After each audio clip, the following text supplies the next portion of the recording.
Sir చెప్పండి, ఐబొమ్మ రవి ఇప్పుడు మొత్తంగా చిత్రసీమలో ఇతను ఒక సంచలనం అని చెప్పొచ్చు. అతని సంబంధించి చూస్తే అతను నిజంగా ఏంటి, ఐబొమ్మ రవి ఆ పైరస్ చేయడానికి ప్రధాన కారణం ఏంటి? యాక్చువల్గా హీ బిలాంగ్స్ టు వైజాగ్. అక్కడ వైజాగ్లో కంప్యూటర్ సైన్స్ చేశాడు. అతను ఫ్యామిలీలో కొద్దిగా డిస్టర్బెన్సెస్ ఉన్నాయి. వాళ్ళ ఫాదర్తో అంత మంచి రిలేషన్స్ లేవు. దాని తర్వాత కూడా అతను ఏదో సాధించాలని ఉన్నాడు, కానీ ఒక సరైన పద్ధతిలో కాకుండా తొందరగా క్విక్ మనీ, అది బై హుక్ ఆర్ క్రూక్ దాన్ని సాధించాలనుకున్నాడు. దాంట్లో భాగంగా అతను టెక్నాలజీ ఉంది కాబట్టి టెక్నాలజీని ఎట్లా మిస్యూజ్ చేయొచ్చో తెలిసిపోయింది. సో ఎక్స్పర్ట్కి ఎప్పుడైనా సరే రెండు రకాలుగా ఉంటుంది, మంచిగా చేయొచ్చు, దాన్ని చెడు దిక్కులోకి వాడుకోవచ్చు. సో టెక్నాలజీని ఏం చేస్తున్నాడంటే చాలా క్విక్ మనీగా ఈజీ మనీని ఎట్లా సంపాదించాలనే దురుద్దేశంతో ఉన్న సైబర్ స్పేస్లో చాలా వెబ్సైట్లలో, తర్వాత కొంతమంది డైరెక్ట్గా సినిమా థియేటర్కి వెళ్ళి అక్కడ మొత్తము రికార్డ్ చేసి అమ్ముకోవడానికి అమ్మేవాళ్ళు చాలామంది ఉన్నారు. అట్లాంటి వాళ్ళని ట్యాప్ చేసేసి టెలిగ్రామ్ అండ్ అట్లాంటిది క్రిప్టిక్ టోటల్గా ఎక్కడ దొరకని యాప్స్ ఉన్నాయి.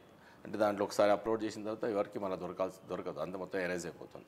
అట్లాంటి యాప్స్లలో ఉన్న అప్లోడ్ చేసే వాళ్ళందరూ ట్యాప్ చేసేసి ఆ సినిమాలను తీసుకొని ఆ సినిమాలని ఎన్హాన్స్ చేసి, అంటే రెజల్యూషన్ కానీ క్వాలిటీ సౌండ్ కంట్రోల్ కానీ క్వాలిటీ కంట్రోల్ ఎన్హాన్స్ చేసి సౌండ్ క్వాలిటీ ఎన్హాన్స్ చేసి ఒక పోస్టర్ తయారు చేసి దాన్ని మళ్ళీ అతని ఐబొమ్మ అనే డొమైన్లో రిజిస్టర్ చేసుకున్నాడు. తన అకౌంట్స్తోనే, తన యొక్క క్రెడిట్ కార్డ్తోనే, తన యొక్క అడ్రస్తోనే, తన సెల్ నెంబర్తోనే దాంట్లో రిలీజ్ చేసేవాడు. అలా పబ్లిక్కి ఫ్రీ, అదైతే free, high resolution, high definition, high quality sound సిస్టమ్తో వచ్చే సినిమా ఎవరైనా చూస్తారు ఫ్రీగా చూస్తే. సో అదే కాకుండా బయట ప్రతి సినిమా చూడాలంటే యావరేజ్గా ఒక ఫ్యామిలీ సినిమా చూడాలంటే 1500 నుంచి 2000, 3000 వరకు ఖర్చు అయ్యే పరిస్థితి ఉంది ఇప్పుడు. అది సినిమా టికెట్లు కావచ్చు, దాని తర్వాత అక్కడ ఉన్న ఏదైనా స్నాక్స్ గిక్స్ చాలా ఎగ్జార్బిటెంట్ రేట్స్ కావచ్చు అవన్నీ. సో పబ్లిక్ ఏమైందంటే అక్కడ కాస్ట్లీ ఉంది, ఇక్కడ ఫ్రీగా ఉంది.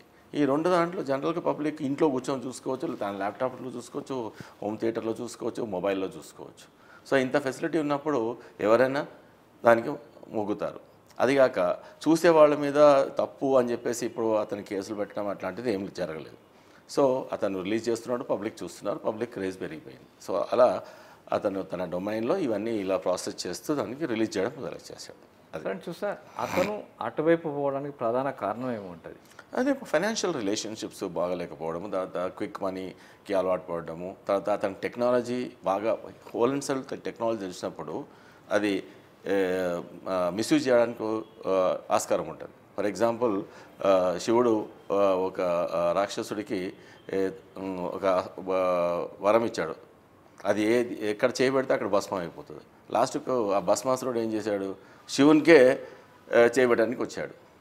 సో అట్లా అంటే ఒక ఎగ్జార్బిటెంట్ నాలెడ్జ్ పవర్ ఉన్నప్పుడు దాన్ని మిస్యూజ్ చేయడానికి కారణం చాలా ఛాన్స్